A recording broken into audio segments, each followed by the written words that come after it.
Quem cria um produto ou uma marca, compõe uma música ou escreve um livro, tem seus direitos protegidos por lei. Isto vale tanto para os autores de inventos industriais, que têm o privilégio temporário de sua utilização, quanto para os autores de obras culturais, que têm a garantia exclusiva de utilização, publicação ou reprodução e podem transmitir esses direitos aos seus herdeiros por um tempo específico, definido por lei.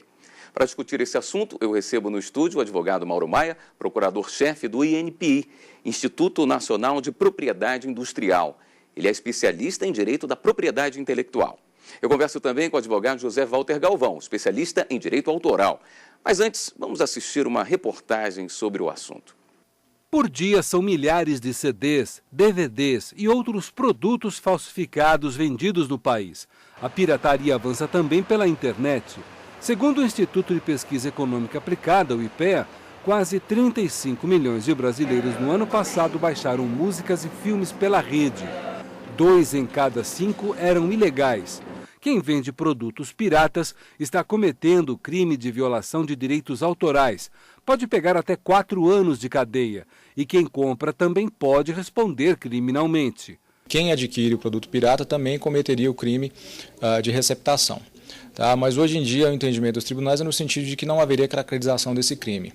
Salvo se houvesse de quem está adquirindo também um intuito de lucro fácil, digamos assim. Em princípio, quem vende o produto falsificado ele estaria violando a lei de direitos autorais, cuja pena é tipificada no artigo 184 do Código Penal, cuja pena pode variar de 3 meses a 1 ano e, nos casos qualificados, de 2 anos a 4 anos de detenção. Bem, doutor Galvão, vamos começar explicando o que são marcas, o que são patentes? Sim, na verdade nós estamos trabalhando num campo bem amplo, que é o campo da propriedade intelectual. A propriedade intelectual, ela aglutina 2 direitos, 2 ramos do direito. De um lado, a gente tem o direito autoral, né, que trata de formas estéticas. Formas estéticas são aquelas destinadas à transmissão de conhecimento, de sensibilização dos ouvidos, dos olhos, livros, cinema, enfim, tudo aquilo que diz respeito à forma estética, propriamente dita. Uhum. De outro lado, nós temos o campo da propriedade industrial. O campo da propriedade industrial trabalha com marcas e com patentes, ou seja, com inventos, com coisas práticas e técnicas, né? Então, se de um lado você tem um escritor, Paulo Coelho, escrevendo um grande livro, de outro lado você tem um grande inventor, por exemplo, um Nélio Nicolai, inventor brasileiro, que inventou a bina.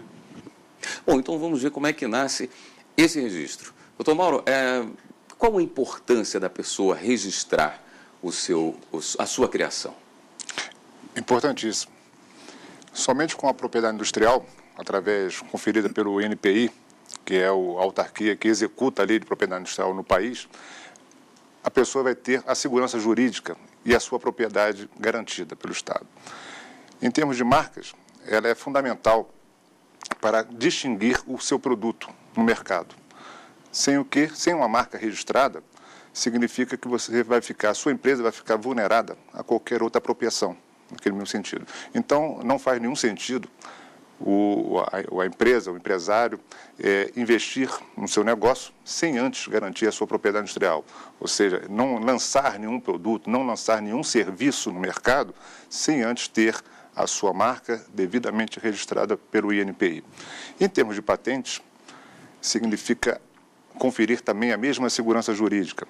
Através da patente, que é a garantia que o Estado confere, aquele conhecimento que foi produzido, o inventor vai ter 2 situações. Primeiro, o estímulo em produzir a inovação. Por quê? Porque o Estado vai garantir a ele um monopólio de uso, um monopólio de exercício econômico e o direito de excluir terceiros de também utilizar aquele conhecimento. Sem essa patente, ele vai ficar sujeitado a ter o seu conhecimento apropriado, né? Seja através de engenharia reversa, enfim, ele vai estar vulnerado à utilização daquele conhecimento. Então, o Brasil, na verdade, ele passa hoje por um processo de amadurecimento desse sistema de propriedade industrial. Houve uma mudança na legislação, a questão é cultural, por que nós estamos tendo essa mudança? O Brasil, curiosamente, ele está inserido no sistema de propriedade industrial desde o século retrasado. Então, significa que lá em 1809, Dom João VI já firmou um alvará que conferia ali, naquele momento, ali, uma primeira patente, né? Um primeiro direito de uso de um conhecimento. Mas de lá para cá, o Brasil vem, apesar de estar inserido nesse sistema, ele passou por alguns ciclos. Um primeiro ciclo foi o de saber, olha, existia o alvará, você está inserido no sistema, mas sequer conhece aquela inserção. Depois avançamos, tivemos outras legislações e um momento em que o país sabia que existia, mas não sabia para que servia. Evoluímos, vamos avançando mais um pouco e o país sabe que existe, sabe para que serve, mas não sabe como usar. Eu diria que hoje nós estamos num quarto ciclo, que é o ciclo em que você sabe que existe, sabe para que serve e nós estamos aprendendo a usar a propriedade industrial. Assim. Agora, doutor Galvão, aproveitando que o senhor falou do judiciário, deixa eu puxar aqui para a nossa área. Se a pessoa, se o criador não faz o registro, ele não é dono do produto? Ou isso pode ser questionado se ele comprovar que a ideia surgiu dele e esse quadro pode ser revertido? Sim, esse quadro pode ser revertido, na verdade, até fazendo um contraponto entre a Lei de Direitos Autorais e a Lei de Propriedade Industrial, né?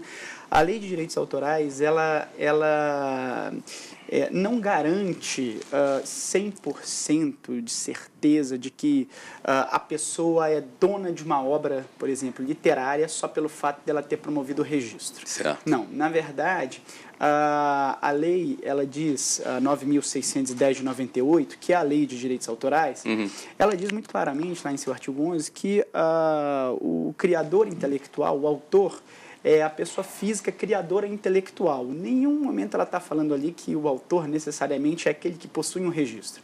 O que significa dizer que, a partir do momento que você reúne provas de que você é o criador de uma obra, né, independentemente de existir ou não um registro, você será considerado como tal.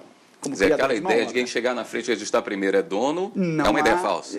Essa é uma ideia que, dentro do direito autoral, ela não é 100%. Ela não funciona como, por exemplo, funciona dentro da propriedade industrial, que a partir do momento que você tem um registro, já se tem uma presunção muito forte de que aquela pessoa que promoveu o registro é efetivamente o inventor ou o titular.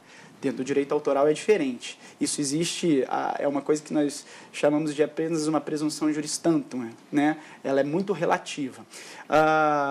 Por exemplo, eu até dou algumas dicas para algumas pessoas que, por exemplo, compõem músicas e que nos procuram no nosso escritório, o seguinte: olha, não tenho dinheiro para poder fazer os registros de todas as minhas composições, de todas as minhas obras musicais. Hoje os registros estão muito caros, eu procuro os cartórios estão cobrando uma fortuna para a gente fazer um registro de uma canção. Eu falo, olha, não há problema.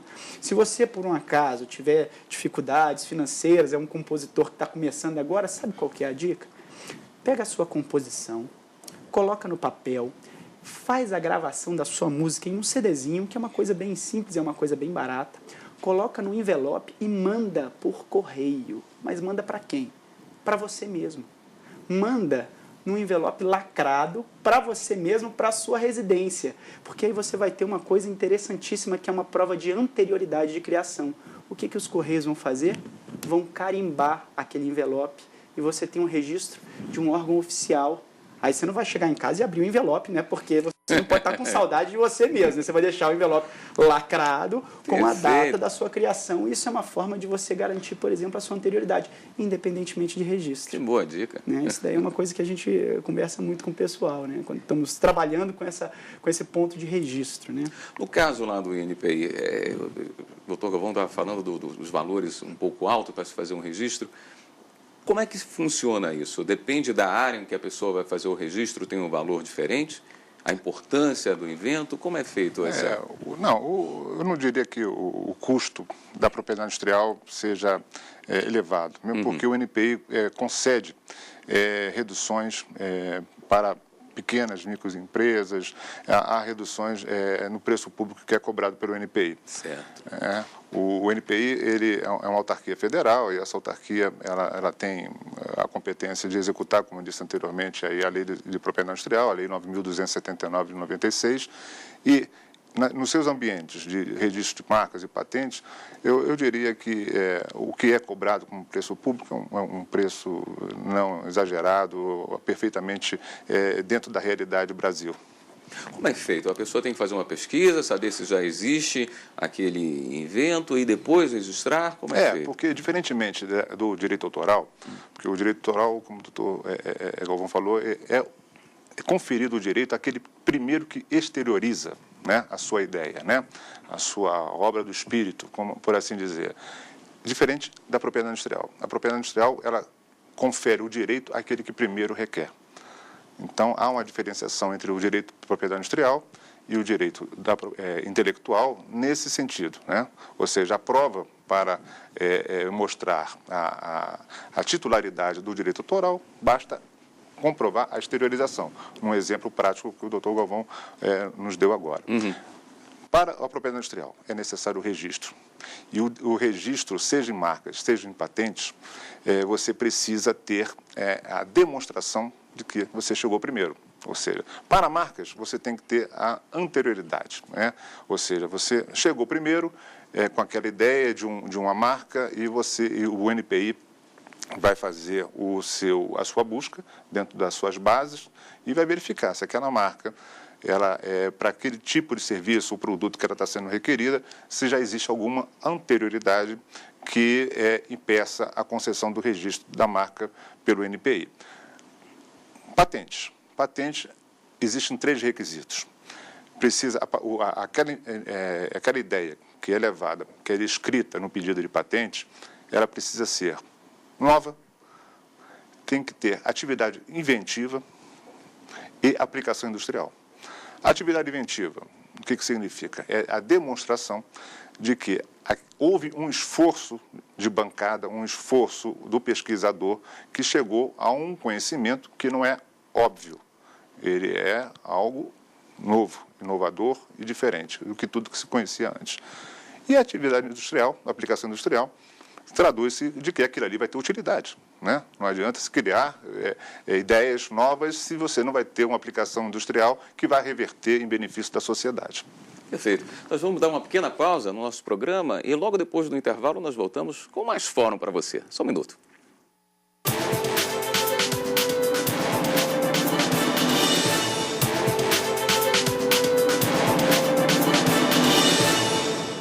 O Fórum está de volta. Hoje estamos conversando sobre marcas, patentes e direitos autorais. O proprietário de uma obra, no caso dos direitos autorais, doutor Galvão, ele pode abrir mão do seu produto? Pode. Na verdade, esse é um fenômeno muito moderno que nós estamos verificando hoje por conta da internet, né? A internet ela causou uma verdadeira revolução no que diz respeito aos direitos autorais, né? Porque a obra intelectual, por ser incorpórea, ela é de fácil apreensão por mecanismos de captação, como computadores, como gravadores, né?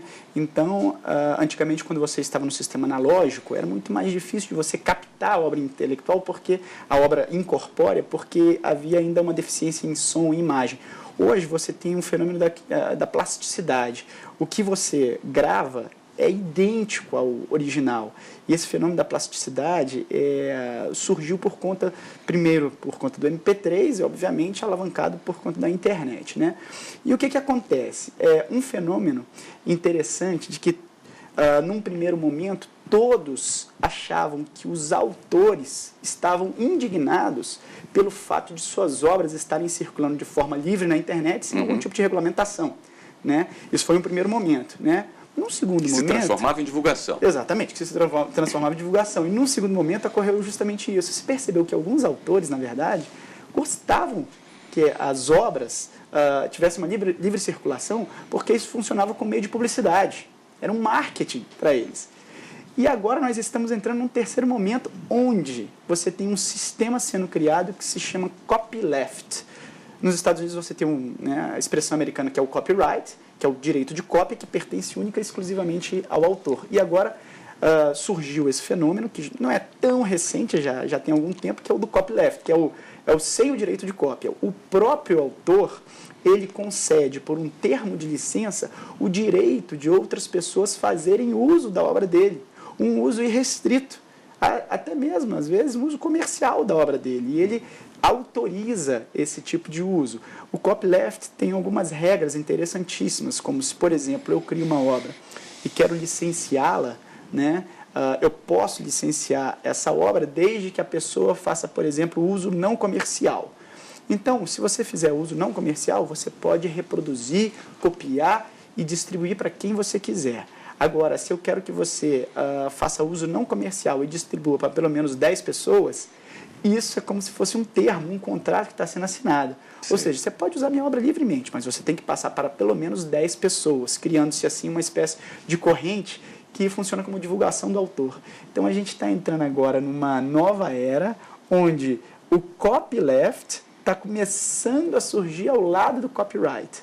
Existe um contrato firmado entre autor e aquele usuário da obra na internet, onde o usuário terá liberdade para usar a obra, sem violar direitos autorais. Não havendo essa autorização, a utilização de parte da obra é permitida até que ponto? Nós estamos aí no campo do artigo 46, a 9.610, 46 e 47, que diz respeito às limitações do autor, limitações aos direitos do autor. Existem 3 artigos-chave aí na Lei de Direitos Autorais, o 28, 29 e o 46. O 28 e o 29 diz respeito aos direitos exclusivos do autor de fazer uso de sua obra, de reproduzir a sua obra e de autorizar a reprodução da sua obra. E o 46 faz o contraponto. O 46 estabelece as limitações ao direito do autor, né? Interessante notar que é o seguinte, lá dentro do artigo 46, você tem uma limitação no seguinte sentido: fazer o uso de pequenos trechos da obra, para quaisquer fins, pequenos trechos que não impliquem em reprodução integral da obra. Mas não define o que seriam pequenos trechos. Não define o que seriam pequenos trechos. Isso é um critério bem subjetivo mesmo. Mas o uso de pequenos trechos, desde que você não use a obra inteira, é permitido. Há uma permissão. Essa limitação é imposta ao autor. O autor não pode impedir que terceiros façam uso de pequenos trechos de sua obra. E a gente pode reparar, por exemplo, eu gosto muito de falar com os meus alunos daquela música do Marcelo D2, que é um rapper. Ele faz muitas músicas e dentro de suas músicas ele pega pequenos trechos de músicas de outros artistas.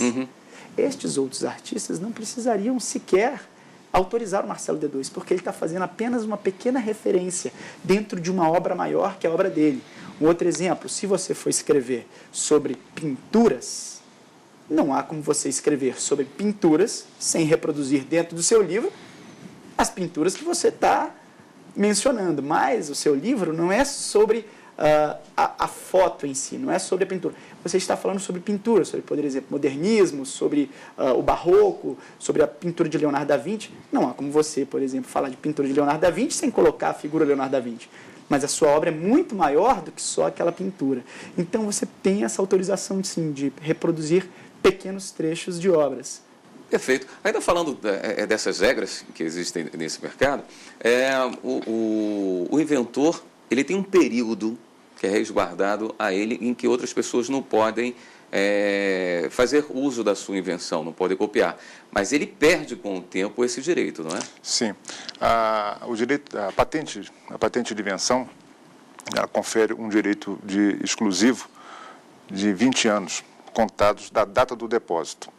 Então, esse é um período que o NPI vai usar o exame dele, vai promover o exame técnico, vai conceder a patente e vai ser o período também em que, ao ser concedida essa patente, o titular vai poder fazer o uso, a exploração econômica daquele conhecimento. O senhor acha um período razoável? Porque nesse mundo tão veloz, se você pensar, por exemplo, que um produto para celular utilizado hoje, se ele pode ficar sendo detentor disso por 20 anos, daqui a 20 anos já não vai mais fazer muito sentido, não é? É verdade. Mas o que ocorre é que o Tratado de TRIPS é um tratado que o Brasil aderiu, é um tratado que, em 95, ele estabeleceu parâmetros mínimos de proteção. O Brasil, ao ter aderido, ele se compromissou também a conferir uma proteção mínima para o direito de patentes. E o que está dentro desse tratado é um prazo de 20 anos. A ideia é estimular o criador? A ideia é estimular o criador. O sistema de propriedade industrial, ele tem uma engrenagem que é, ao conceder aquela proteção patentária, o titular, o inventor, tem que se sentir motivado para que ele desenvolva todos os seus esforços de conhecimentos e de economia também. Ou seja, que ele vai investir também naquela produção da pesquisa. Ao passo de que, você tendo a patente, você vai ter o direito da exploração econômica. É verdade que alguns campos de tecnologia, essa tecnologia ela vai muito rápido. Nós estamos falando na parte de telefonia, na parte de software, enfim, ela vai muito rápido, com os computadores, os componentes que estão ali dentro dos computadores, enfim, isso vai muito rápido. Mas aí há um esgotamento temporal. Pelo próprio esgotamento da tecnologia, que ela muda muito rapidamente, vai ser esgotada a sua eficácia de Ele proteção. pode abrir mão desse direito? Não, ele está conferido. Ele pode, na verdade, ele vai, em determinado momento, um caso a caso, ele vai poder ali, não está mais produzindo nenhum bem com aquela tecnologia embarcada, né? E, efetivamente, a proteção ele vai ter, né? Vai ter, pode ser que essa proteção valha para um outro segmento, ou seja, quando a gente fala num aparelho celular, a gente fala de milhares de patentes ali dentro daquele componente. Então, quando nós falamos da tela touch, nós estamos trazendo ali também patentes que já foram usadas em outros bens, né, em outros produtos. Então, já caiu em desuso para um determinado bem, mas para um celular está valendo ainda a inserção daquele conhecimento. Então, essa engrenagem. E aí tem um ponto também, você me pergunta sobre o sistema, né? Tem a questão também da colocação do conhecimento para os terceiros também interessados. Ou seja, aquele que produz o seu conhecimento, aquele que investe na bancada de pesquisa, ao ter a patente protegida, ele vai ter também o compromisso de disponibilizar a sua ideia. Ou seja, aquela ideia que levou aquele conhecimento, ela fica disponível para terceiros, para que, a partir daquele conhecimento que foi produzido, terceiros possam ali fazer outros desenvolvimentos de pesquisa e fazer outros desenvolvimentos de inovação, né? Sendo que é certo que a exploração econômica daquilo só vai ocorrer quando houver o esgotamento da patente originária daquele conhecimento. E é assim que, mais ou menos, gira essa engrenagem do sistema de propriedade industrial. É porque na Constituição Federal, a lei que trata dessa proteção, ela fala que isso existe tendo em vista o interesse social e desenvolvimento tecnológico e econômico do país. Sim. O tamanho da importância disso para o país, do país que protege as suas criações, os seus inventos, as suas patentes. Isso é de uma relevância absurda, né? Porque é algo que não serve apenas para quem inventou. Claro, exato, é para o país. Olha, eu vou lhe dar um exemplo prático. O Brasil teve o direito da Organização Mundial do Comércio, salvo engano, de aplicar sanções aos Estados Unidos em virtude daquele subsídio que eles deram ao algodão, se não me engano.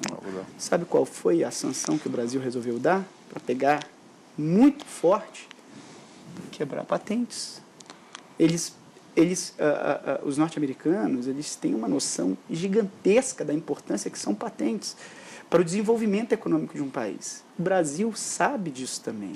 Eles foram sancionar os Estados Unidos justamente onde dói mais, que é justamente na parte de propriedade intelectual, quebrando, por exemplo, patentes, liberando, por exemplo, filmes americanos para que todos os brasileiros pudessem fazer cópias sem que houvesse violação a direitos autorais, porque se trataria de uma sanção.